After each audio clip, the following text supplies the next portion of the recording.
મિત્રો, ભીમ અગિયારસ આવતા પહેલા ઘરના આ ખૂણામાં મૂકી દેજો એક સાવરણી.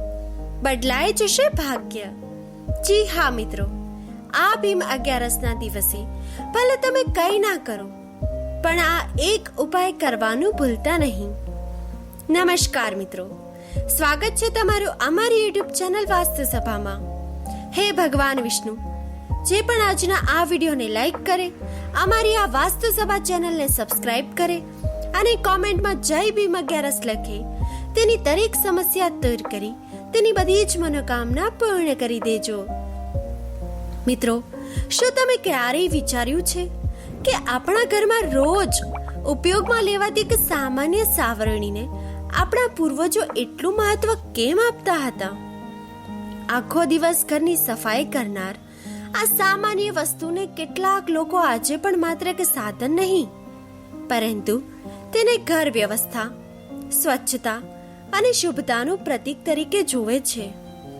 કદાચ તમને જાણીને આશ્ચર્ય થશે કે આપણા ગામડાઓમાં આજે પણ ઘણા વડીલો ભીમ અગિયારસ, દેવઉઠી અગિયારસ, દિવાળી કે અન્ય પવિત્ર તહેવારો પહેલા સાવરણીને લઈને કેટલીક ખાસ વાતો કહેતા હોય છે. મિત્રો, કહેવાય છે કે ભીમ અગિયારસ આવવાના થોડા સમય પહેલા ઘરની સફાઈ કરવી અને સાવરણીને યોગ્ય જગ્યાએ રાખવી એ માત્ર એક પરંપરા નથી, પરંતુ તેની પાછળ એક ઊંડો સંદેશ છુપાયેલો છે. ઘણા લોકો માને છે કે જ્યારે ઘર સ્વચ્છ અને વ્યવસ્થિત હોય છે ત્યારે ઘરમાં સકારાત્મકતા વધે છે, મન શાંત રહે છે અને જીવનમાં નવી ઉર્જાનો પ્રવેશ થાય છે. પરંતુ આખરે શા માટે ખાસ કરીને ભીમ અગિયારસ પહેલા જ આ વાત પર ભાર મૂકવામાં આવે છે? અને શા માટે કેટલાક લોકો કહે છે કે આ દિવસે સાવરણીને ઘરના એક ખાસ ખૂણામાં રાખવી જોઈએ? મિત્રો, આજે હું તમને કોઈ ચમત્કારિક દાવો કરવા નથી આવી, ન તો કોઈ એવી વાત કહેવા આવી છું કે રાતોરાત બધું જ બદલાઈ જશે. પરંતુ આજે આપણે આપણા પૂર્વજોની એક રસપ્રદ લોક પરંપરા વિશે જાણીશું, જે વર્ષોથી લોકોના જીવનનો ભાગ રહી છે. આ પરંપરામાં ભક્તિ છે, સ્વચ્છતા છે, શિસ્ત છે અને જીવનને વધુ સકારાત્મક બનાવવાનો એક સુંદર સંદેશ પણ છે. અને સૌથી રસપ્રદ વાત તો એ છે કે આ પરંપરાનો સંબંધ સીધો ભીમ અગિયારસના મહત્વ સાથે પણ જોડવામાં આવે છે. મિત્રો, આખરે સાવરણી અને ભીમ અગિયારસ વચ્ચે શું સંબંધ છે? ઘરના કયા ખૂણાની વાત કરવામાં આવે છે? અને શા માટે આપણા વડીલો આ વાતને એટલું મહત્વ આપતા હતા? તો મિત્રો, આ બધી જ વાતો આપણે આજે ધીમે ધીમે જાણીશું. તેથી વિડીયોને અંત સુધી જરૂર જોતા રહેજો, કારણ કે અંતમાં હું તમને પરંપરાગત ઉપાય વિશે પણ જણાવીશ, જેને ઘણા લોકો આજે પણ ભીમ અગિયારસ પહેલા શ્રદ્ધાપૂર્વક અનુસરે છે. મિત્રો, ભીમ અગિયારસ જેવા પવિત્ર દિવસો આવે ત્યારે આપણે મોટા ભાગે ઉપવાસ, પૂજા અને ભગવાનના સ્મરણ વિશે વિચારતા હોઈએ છીએ. પરંતુ જો આપણે આપણા પૂર્વજોની જીવનશૈલી પર નજર કરીએ તો ખબર પડે છે કે તેઓ માત્ર પૂજાપાઠ પર જ નહીં, પરંતુ તેઓ માનતા હતા કે જ્યાં સ્વચ્છતા હોય ત્યાં જ સાચા અર્થમાં પવિત્રતા વસે છે. કદાચ આ જ કારણ હતું કે કોઈ પણ મોટો ધાર્મિક તહેવાર કે શુભ દિવસ આવે તેના પહેલા ઘરની સંપૂર્ણ સફાઈ કરવાની પરંપરા આપણા સમાજમાં પેઢીઓથી ચાલતી આવી છે. પરંતુ આખરે આપણા પૂર્વજો આટલું મહત્વ સફાઈને કેમ આપતા હતા? તો મિત્રો, ચાલો હવે તેના વિશે થોડું વિગતવાર જાણીએ. મિત્રો, આજના સમયમાં ઘણા લોકો ઘરની સફાઈને માત્ર રોજિંદા કામ તરીકે જુએ છે, પરંતુ પ્રાચીન સમયમાં સફાઈને એક પ્રકારની સાધના માનવામાં આવતી હતી. આપણા વડીલોનું માનવું હતું કે જે રીતે શરીરને સ્વસ્થ અને સ્વચ્છ રાખવા માટે સ્નાન જરૂરી છે, તેવી જ રીતે ઘરને પવિત્ર અને સકારાત્મક રાખવા માટે નિયમિત સફાઈ પણ જરૂરી છે. આ કારણે જ્યારે પણ કોઈ મોટો તહેવાર એકાદશી, પૂર્ણિમા કે અન્ય શુભ અવસર નજીક આવતો ત્યારે લોકો ઘરની દરેક નાની મોટી જગ્યાની સફાઈ કરતા. મિત્રો, તેમની માન્યતા હતી કે ઘરમાં એકઠી થતી ધૂળ, ગંદકી અને અવ્યવસ્થા માત્ર બહારની અશુદ્ધિ જ નથી વધારતી, પરંતુ તે માણસના મન પર પણ અસર કરે છે. જ્યારે ઘર સ્વચ્છ અને વ્યવસ્થિત હોય છે ત્યારે મનમાં પણ હળવાશ અને શાંતિનો અનુભવ થાય છે. કદાચ તમે પણ અનુભવ્યું હશે કે જ્યારે ઘર ગોઠવાયેલું હોય ત્યારે કામમાં વધુ મન લાગે છે અને વિચારો પણ સકારાત્મક આવે છે. આપણા પૂર્વજો એવું પણ માનતા હતા કે ધાર્મિક વિધિઓ પહેલા ઘરની શુદ્ધતા ખૂબ જરૂરી છે, કારણ કે પૂજા માત્ર મંદિર કે પૂજા ઘરમાં જ નથી થતી, પરંતુ આખા ઘરના વાતાવરણમાં તેની અસર અનુભવાતી હોય છે. તેથી તેઓ પહેલા ઘર સાફ કરતા, પછી સ્નાન કરતા અને ત્યારબાદ ભગવાનની આરાધના કરતા. તેમના માટે સ્વચ્છતા અને ભક્તિ બંને એકબીજાના પૂરક હતા. અને મિત્રો, આ જ સફાઈની પરંપરામાં એક વસ્તુની એવી હતી જેને ખૂબ ખાસ મહત્વ આપવામાં આવતું હતું. તો તે વસ્તુ હતી સાવરણી. મિત્રો, આજે કદાચ તે એક સામાન્ય વસ્તુ લાગે, પરંતુ આપણા વડીલો તેની સાથે જોડાયેલી ઘણી માન્યતાઓ અને નિયમોનું પાલન કરતા હતા. મિત્રો, હવે પ્રશ્ન તો એ થાય છે કે આખરે સાવરણી વિશે એવી કઈ ખાસ વાત હતી? તો ચાલો હવે એ પણ જાણીએ. મિત્રો, ભારતીય પરંપરામાં કેટલીક વસ્તુઓ એવી છે જેને માત્ર ઉપયોગી વસ્તુઓ તરીકે જ નહીં, પરંતુ એક પ્રતીક તરીકે પણ જોવામાં આવે છે. સાવરણી પણ એક એવી જ વસ્તુ છે. કદાચ તમે બાળપણમાં સાંભળ્યું હશે કે સાવરણીને ક્યારેય પગ ન લગાડવો જોઈએ. જો ભૂલથી પગ લાગી જાય તો તેને હાથ જોડીને સ્પર્શ કરવો. ઘણા લોકોને આ માત્ર અંધશ્રદ્ધા લાગતી હોય છે, પરંતુ તેના પાછળનો મૂળ સંદેશ વસ્તુઓનું સન્માન કરવાનો હતો. મિત્રો, આપણા પૂર્વજો માનતા હતા કે જે વસ્તુ દરરોજ આપણા ઘરને સ્વચ્છ રાખે છે તેને અનાદરથી ન જોવી જોઈએ. તેથી સાવરણીને પગ લગાડવો કે તેને ગમે ત્યાં ફેંકી દેવી યોગ્ય માનવામાં આવતું નથી. એ જ રીતે સાવરણીને ઊભી રાખવાની પણ મનાઈ કરવામાં આવતી. વડીલો કહેતા કે સાવરણી હંમેશા વ્યવસ્થિત રીતે રાખવી જોઈએ, કારણ કે આ વ્યવસ્થા ઘરમાં નકારાત્મકતા લાવે છે. મિત્રો, એવી લોકમાન્યતા હતી. તમે ઘણી વાર સાંભળ્યું હશે કે રાત્રે સાવરણી ન ફેરવવી જોઈએ. ગામડાઓમાં, ભારતની ઘણી જગ્યાઓમાં આજે પણ આ માન્યતા જોવા મળે છે. જોકે તેના પાછળનું એક વ્યવહારિક કારણ પણ હતું. જૂના સમયમાં વીજળી ન હોવાથી રાત્રે અંધકારમાં સફાઈ કરતી વખતે નાની કિંમતી વસ્તુઓ ભૂલથી બહાર ફેંકાઈ જવાની શક્યતા રહેતી. ધીમે ધીમે આ વાત લોક પરંપરાનો ભાગ બની ગઈ. મિત્રો, સાવરણીને માં લક્ષ્મી સાથે પણ જોડવામાં આવે છે. લોકમાન્યતા મુજબ સ્વચ્છ અને વ્યવસ્થિત ઘર સમૃદ્ધિનું પ્રતીક માનવામાં આવે છે. તેથી સાવરણીને પણ ઘરની વ્યવસ્થા અને સુખ સમૃદ્ધિ સાથે સાંકળવામાં આવી છે. જો કે શાસ્ત્રોમાં આ અંગે સ્પષ્ટ નિયમો જોવા મળતા નથી, પરંતુ લોકજીવનમાં આ માન્યતાઓ ખૂબ લોકપ્રિય બની ગઈ. અને મિત્રો, આ માન્યતાઓમાં એક ખાસ વાત એવી પણ છે જે ઘરમાં ચોક્કસ ખૂણાઓ સાથે જોડાયેલી છે. કેટલાક લોકો માનતા હતા કે સાવરણીને ઘરમાં ક્યાં રાખવી અને ક્યાં ના રાખવી તે પણ મહત્વ ધરાવે છે. આખરે આ માન્યતા કેવી રીતે શરૂ થઈ અને ભીમ અગિયારસ સાથે તેનો શું સંબંધ છે? મિત્રો, હવે આપણે એ રસપ્રદ વાત તરફ આગળ વધીએ. મિત્રો, અત્યાર સુધી આપણે જાણ્યું કે આપણા પૂર્વજો સ્વચ્છતાને માત્ર રોજિંદી જરૂરિયાત નહીં, પરંતુ એક પવિત્ર જવાબદારી માનતા હતા.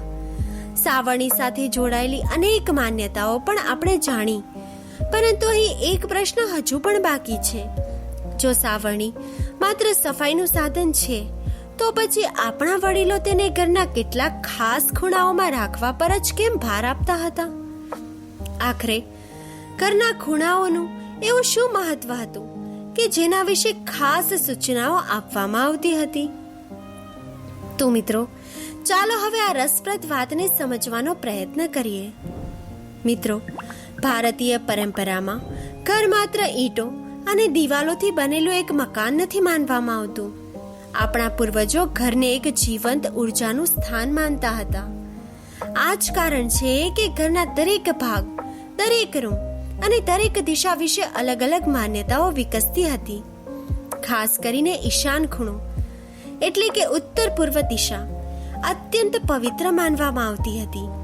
ઘણા ઘરોમાં આજે પણ પૂજા ઘર અથવા તો ભગવાનનું સ્થાન ઈશાન ખૂણામાં જ રાખવામાં આવે છે. મિત્રો, લોકમાન્યતા મુજબ ઈશાન ખૂણો ભગવાનના સ્મરણ, ધ્યાન અને આધ્યાત્મિક કાર્ય માટે યોગ્ય માનવામાં આવે છે. કદાચ આ જ કારણ છે કે વડીલો કહેતા હતા કે સાવરણી જેવી સફાઈની વસ્તુઓને પૂજા ઘર પાસે અથવા તો ઈશાન ખૂણામાં ન રાખવી જોઈએ. આ પાછળનો મૂળ વિચાર સન્માન અને વ્યવસ્થાનો હતો. જેમ આપણે રસોડાની વસ્તુઓને શયનખંડમાં નથી રાખતા, તેમજ પૂજાના સ્થાનને અલગ અને સ્વચ્છ રાખવાની પરંપરા હતી. બીજી તરફ દક્ષિણ પશ્ચિમ દિશા વિશે પણ ઘણી લોકધારાઓ પ્રચલિત હતી. કેટલાક લોકો માનતા હતા કે ઘરની રોજિંદી ઉપયોગની વસ્તુઓ, ખાસ કરીને સફાઈ સાથે જોડાયેલી વસ્તુઓ આ ભાગમાં વધુ વ્યવસ્થિત રીતે રાખવી જોઈએ. જોકે આ બાબતો દરેક પ્રદેશમાં અલગ અલગ રીતે જોવા મળે છે, પરંતુ મૂળ ભાવ એક જ હતો: ઘરમાં વ્યવસ્થા જાળવવી. મિત્રો, વાસ્તુશાસ્ત્ર, લોક પરંપરા અને ઘરગથ્થુ વ્યવસ્થાના નિયમો સમય સાથે એકબીજા સાથે જોડાતા ગયા. તેથી ઘણી એવી માન્યતાઓ જન્મી જે આજે પણ લોકો અનુસરે છે. ભલે દરેક વાતને વૈજ્ઞાનિક રીતે સાબિત કરવી શક્ય ન હોય, પરંતુ એક વાત ચોક્કસ છે કે જ્યારે ઘરની દરેક વસ્તુ યોગ્ય જગ્યાએ હોય છે ત્યારે ઘર વધુ ગોઠવાયેલું અને શાંત લાગે છે. અને કદાચ આ જ કારણ છે કે ભીમ 11 જેવા પવિત્ર દિવસો પહેલા પણ લોકો ઘરની દરેક વસ્તુને યોગ્ય જગ્યાએ ગોઠવવાનો પ્રયત્ન કરતા હતા. પરંતુ આખરે તે સમયે ઘરમાં કઈ કઈ તૈયારીઓ કરવામાં આવતી હતી? મિત્રો, ચાલો હવે તેના વિશે જાણીએ. મિત્રો, આજે આપણા જીવનની ગતિ ખૂબ જ ઝડપી બની ગઈ છે, પરંતુ જૂના સમયમાં જ્યારે કોઈ મોટો ધાર્મિક દિવસ નજીક આવતો ત્યારે તેની તૈયારી ઘણા દિવસો પહેલાથી શરૂ થઈ જતી હતી. ખાસ કરીને ભીમ 11 જેવી પવિત્ર એકાદશી પહેલા લોકો માત્ર ઉપવાસની જ નહીં, પરંતુ સમગ્ર ઘરની તૈયારી પર પણ ધ્યાન આપતા હતા. સૌથી પહેલા આખા ઘરની સફાઈ કરવામાં આવતી હતી. ઘરના ખૂણે ખાચરે જમા થયેલી ધૂળ દૂર કરવામાં આવતી અને બિનજરૂરી વસ્તુઓ અલગ કરવામાં આવતી હતી અને ઘરને વ્યવસ્થિત બનાવવામાં આવતું હતું. મિત્રો, વડીલો માનતા હતા કે જ્યાં અવ્યવસ્થા હોય છે ત્યાં મન પણ અસ્થિર રહે છે. તેથી ભક્તિ અને પૂજા પહેલા ઘરને ગોઠવવું જરૂરી માનવામાં આવતું હતું. ઘણી જગ્યાએ લોકો જૂની, તૂટેલી અથવા તો લાંબા સમયથી ઉપયોગમાં ન આવતી વસ્તુઓ પણ દૂર કરતા. આ માત્ર સફાઈનો ભાગ ન હતો, પરંતુ એક પ્રકારનું પ્રતીક હતું જીવનમાંથી નકારાત્મકતા અને બિનજરૂરી ભાર દૂર કરવાનો. મિત્રો, જ્યારે ઘર હળવું લાગે છે ત્યારે મન પણ હળવું અનુભવાય છે. મિત્રો, ભીમ 11 નજીક આવતા જ લોકો તુલસીજીની સેવા પણ વિશેષ રૂપે કરતા હતા. તુલસી પાસે દીવો કરવો, જળ અર્પણ કરવું અને ભગવાન વિષ્ણુનું સ્મરણ કરવું સામાન્ય વાત હતી, કારણ કે તુલસી અને ભગવાન વિષ્ણુનો સંબંધ ભક્તિમાં ખૂબ મહત્વનો માનવામાં આવ્યો છે. મિત્રો, ઘરના સભ્યો પણ સાથે મળીને તૈયારીઓ કરતા. કોઈ સફાઈ કરતું, કોઈ પૂજાની સામગ્રી ગોઠવતું અને કોઈ ભગવાનના ભજન કે કથાની તૈયારી કરતું. આ સમગ્ર પ્રક્રિયા માત્ર ધાર્મિક વિધિ ન હતી, પરંતુ પરિવારને એક સાથે જોડવાનો એક સુંદર અવસર પણ હતી. અને મિત્રો, આ તમામ તૈયારીઓ વચ્ચે એક નાની પરંતુ રસપ્રદ પરંપરા પણ જોવા મળતી હતી: સાવરણીને એક ખાસ રીતે રાખવાની. આખરે તે શું હતી? હવે આવી ગયો છે તે ભાગ જેના વિશે કદાચ તમે શરૂઆતથી જાણવા માંગતા હો. મિત્રો, હવે વાત કરીએ તે લોક પરંપરાની, જેમાં કારણે આ વિષય વર્ષોથી લોકોમાં ચર્ચાનો વિષય બની રહ્યો છે. ઘણા વિસ્તારોમાં એવી પણ માન્યતા જોવા મળે છે કે ભીમ અગિયારસની પૂર્વ સંધ્યાએ ઘર સંપૂર્ણ રીતે સાફ કર્યા પછી એક સ્વચ્છ અને નવી સાવરણી યોગ્ય જગ્યાએ રાખવી જોઈએ. મિત્રો, સૌપ્રથમ આખા ઘરની સફાઈ કરવામાં આવે છે, ખાસ કરીને એવા ખૂણાઓ જ્યાં લાંબા સમયથી ધૂળ કે અવ્યવસ્થા જમા થઈ ગઈ હોય. ત્યારબાદ સાવરણીને પણ સાફ કરવામાં આવે છે, અથવા શક્ય હોય તો નવી સાવરણી લેવામાં આવે છે. અહીં મુખ્ય વાત સાવરણી નથી, પરંતુ સ્વચ્છતા અને નવી શરૂઆતના સંકલ્પની છે. મિત્રો, લોક પરંપરા મુજબ આ સાવરણીને ઈશાન ખૂણામાં અથવા તો પૂજાઘર પાસે ન રાખવી જોઈએ, કારણ કે તે સ્થાન ભગવાનના સ્મરણ અને આધ્યાત્મિક પ્રકૃતિઓ માટે પવિત્ર માનવામાં આવે છે. તેના બદલે તેને દક્ષિણ પશ્ચિમ અથવા તો પશ્ચિમ ભાગમાં વ્યવસ્થિત રીતે રાખવાની વાત કહેવામાં આવે છે. પરંતુ મિત્રો, અહીં સૌથી મહત્વની વાત સાવરણી ક્યાં રાખી તે નથી. સૌથી મહત્વની વાત તો એ છે તે સમયે લેવામાં આવતો સંકલ્પ. ઘણા વડીલો કહેતા હતા કે જ્યારે તમે સાવરણીને યોગ્ય જગ્યાએ મૂકો ત્યારે ભગવાન વિષ્ણુનું સ્મરણ કરીને એક પ્રાર્થના કરવી: હે પ્રભુ, જેમ આ સાવરણી ઘરની ગંદકી દૂર કરે છે, તેમ મારા જીવનમાંથી પણ નકારાત્મકતા, આળસ અને દુર્વિચારોને દૂર કરજો. આજ આ પરંપરાનો સાચો સાર છે, કારણ કે બદલાવ માત્ર ઘરની સફાઈથી નહીં, પરંતુ મનની સફાઈથી પણ આવે છે. મિત્રો, ભીમ અગિયારસ આપણને એ જ શીખવે છે કે જીવનમાં નવી શરૂઆત કરવી હોય તો એ પહેલા ઘર અને મન બંનેને સ્વચ્છ બનાવવું જરૂરી છે. અને મિત્રો, હવે પ્રશ્ન એ છે, શું ખરેખર સાવરણી રાખવાથી ભાગ્ય બદલાઈ જાય છે કે પછી તેની પાછળ કોઈ વધુ ઊંડો સંદેશ છુપાયેલો છે? ચાલો હવે એ વિશે પણ વિગતવાર સમજીએ. મિત્રો, હવે એક પ્રશ્ન તમારા મનમાં પણ આવ્યો જ હશે કે આખરે સાવરણી જેવી સામાન્ય વસ્તુ કોઈનું ભાગ્ય કઈ રીતે બદલી શકે? શું ખરેખર આ માત્ર એક માન્યતા છે કે પછી તેની પાછળ કોઈ ઊંડો સંદેશ છુપાયેલો છે? ચાલો હવે આ વાતને સમજીએ. મિત્રો, સાચું કહીએ તો કોઈ પણ વસ્તુ પોતાના બળ પર માણસનું ભાગ્ય બદલી શકતી નથી, પરંતુ આપણા પૂર્વજો કેટલીક વસ્તુઓને પ્રતીક તરીકે જોતા હતા. સાવરણી સ્વચ્છતા, વ્યવસ્થા અને શિસ્તનું પ્રતીક હતું. મિત્રો, જ્યારે ઘર સ્વચ્છ હોય, વસ્તુઓ ગોઠવાયેલી હોય અને વાતાવરણ સકારાત્મક હોય, ત્યારે મન પણ શાંત રહે છે. કદાચ આ જ કારણ છે કે સાવરણીને સમૃદ્ધિ અને શુભતાની સાથે જોડાવામાં આવે છે. એટલે સાચું રહસ્ય સાવરણીમાં નહીં, પરંતુ સ્વચ્છતા, સારા વિચારો અને જીવનમાં લાવવામાં આવેલા સંકલ્પમાં છુપાયેલું છે. મિત્રો, ભીમ અગિયારસની કથા આપણને એક સુંદર સંદેશ આપે છે. ભગવાનને માત્ર ઉપવાસ પ્રિય નથી, પરંતુ ભક્તિ, દયા, સેવા અને સારા કર્મો પણ એટલા જ પ્રિય છે. ભીમસેને પણ પોતાના જીવનમાં સંયમ અને શ્રદ્ધાનો માર્ગ અપનાવ્યો હતો. તેથી ભીમ અગિયારસ આપણને શીખવે છે કે માણસે માત્ર ધાર્મિક વિધિઓ જ નહીં, પરંતુ પોતાના વર્તનને પણ શુદ્ધ બનાવવાનો પ્રયત્ન કરવો જોઈએ. સાચી ભક્તિ એ છે જે આપણા વિચારો અને કર્મોમાં દેખાય. મિત્રો, ભીમ અગિયારસના દિવસે ભગવાન વિષ્ણુનું સ્મરણ કરીને ઓમ નમો ભગવતે વાસુદેવાય આ મંત્રનો જાપ કરવો શુભ માનવામાં આવે છે.